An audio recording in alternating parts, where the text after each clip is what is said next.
How long have you had the KEMPER already? I have the KEMPER. Man, I think it's been about 6 years already. And you didn't feel that it became outdated in any way? Well, the KEMPER has an advantage that you see in few things, which the iPhone doesn't have anymore. It updates from the first one. So the guy who has an old KEMPER, like Torquato who bought it, the first guy who bought the KEMPER and believed in it, his updates, just like mine does. Didn't they change processor? No, I think it has been modernizing. They might have changed the processor, but the system has been updating. For example, when I started with the KEMPER, it didn't have so many reverbs. It didn't have so many modulations.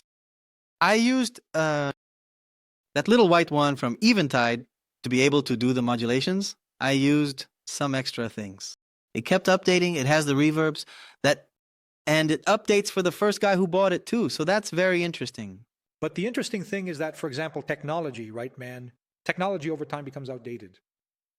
But after 10 years, you don't feel that the processor can no longer handle some new updates. There's none of that. No, they've really nailed it. Just like the Big Sky and Timeline, right?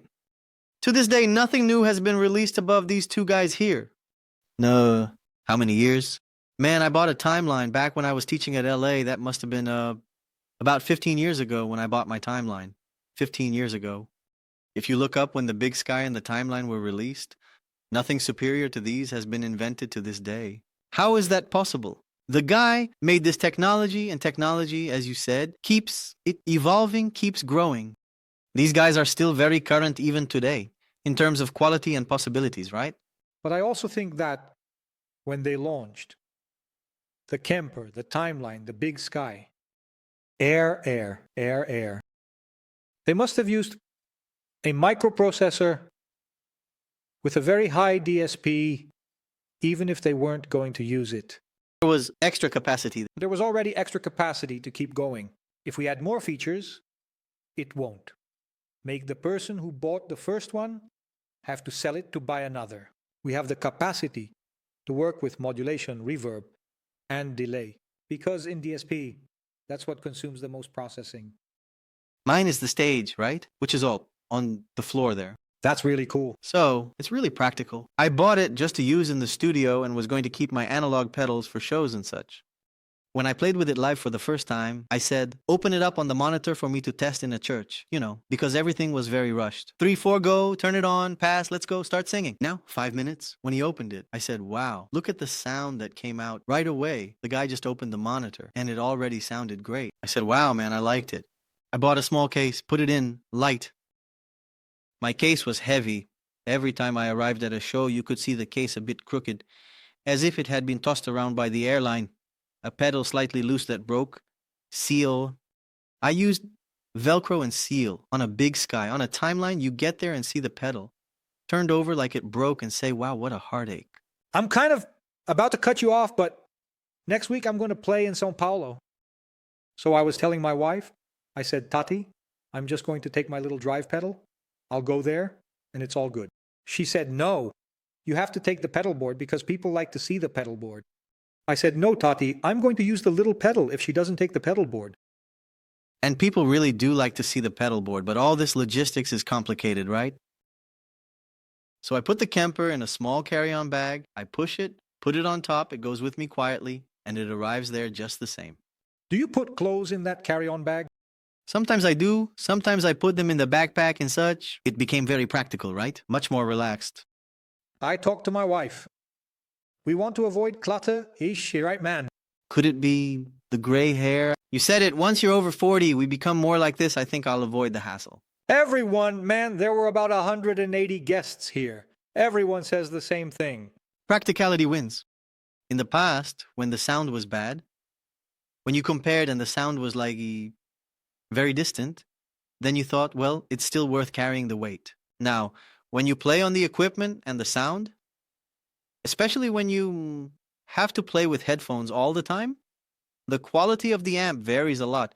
So with a digital system connected directly, you always get the same sound in your headphones, man. It's a joy.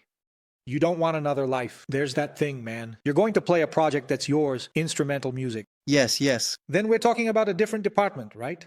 for sure. But accompanying a singer, man, then you're also entering another drawer.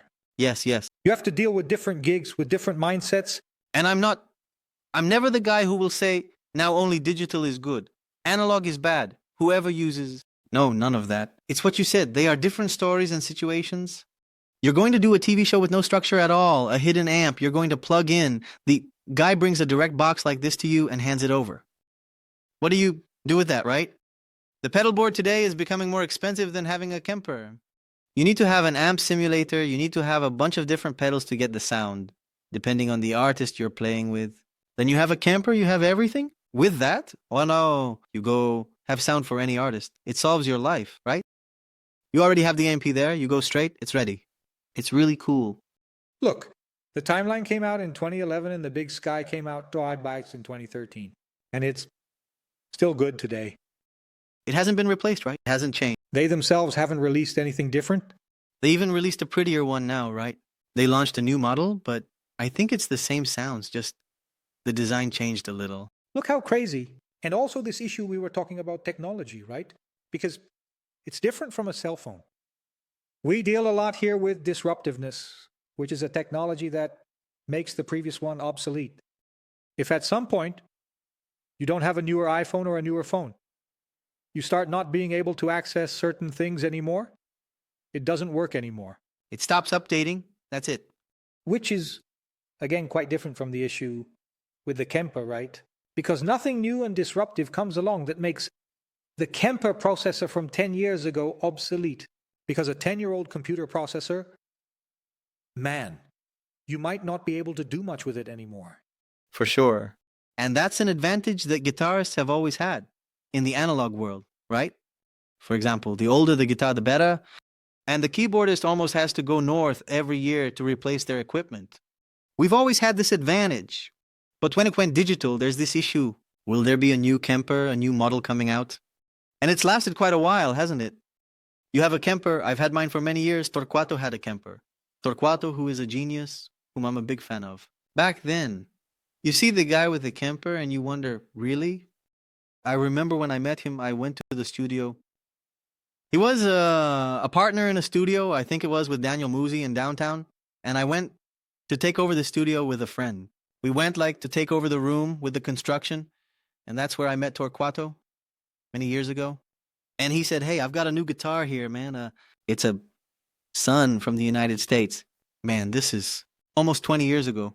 I had never heard of anyone here. No, a Sun. Really? Oh, okay, cool. But I had never heard of it. Today, it's the guitar everyone talks about. The trend, the craze. So you see, he's a guy ahead of his time. He always liked to try new things. And it was interesting that he said, man, I buy everything. Knew that's good. So, AD released it. He's going to buy it.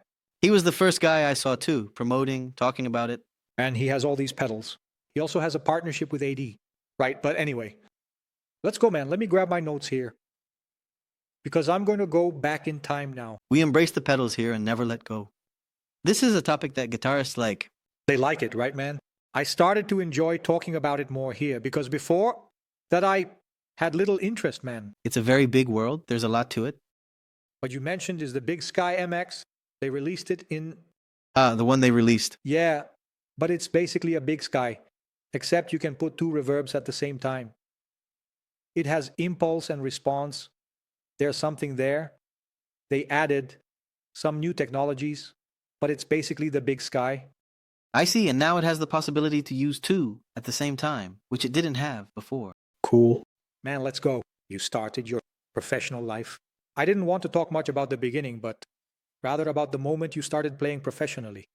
Was your first gig with Toque no Alter, is that right?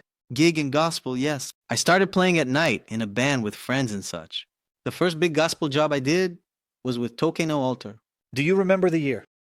I think it was 2007, I think it was. Around 2007. That's when the lineup changed, right? The Tocanota formation. The first lineup was Davi Luiz, right? And I was part of the second lineup, which included Rafael Bittencourt, Felipe Alves. That was my first real job. Toque no Alter is already outside the Ministerio Apacentar, right? No, it's still Ministerio Apacentar. Still, then, it was still at that time. The group that left formed a separate ministry. Oh, which Trazendo a Arca. Trazendo a Arca, that's right. I see. Okay, so you stayed. I stayed. The formation that made God of the impossible. I'll see a turning point, right? Some songs that were quite popular are from my lineup. Me, Felipe, Rafael, a good group there too.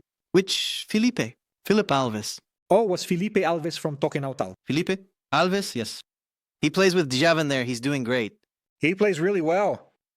So tell me a bit. How long were you there? What? Did you join? What was the opportunity? Yes, I was from the church. And I was there, sitting on the bench, watching Davi, Luis, the guys playing, ministering. And I was already playing at night. I was already a musician. I thought, oh, I'm not going to go over there to chat with the guys. I'm already working. A lot of people must approach them just to get something out of it. I'll just stay here minding my own business. And I spent a long time sitting on the church bench without introducing myself. Until one day I spoke with Luis, who was the leader of Louveau. I said, hey, man, I play Luis Archangel. Luis Archangel. I wanted to join the group here. And he said, wow, that's great, man. Here's my phone number. Come next Saturday. And if you play well, you can start with us right away. I was really surprised. I thought, wow, what a nice guy, right? He gave me his phone number. He was really popular at the time with hits like God of Promises, and he was so kind. We've even met several times since then. Very kind, very generous. Then the next week I went to the rehearsal, but he couldn't make it because he was traveling. The following week they left, and Tones Are Not For You.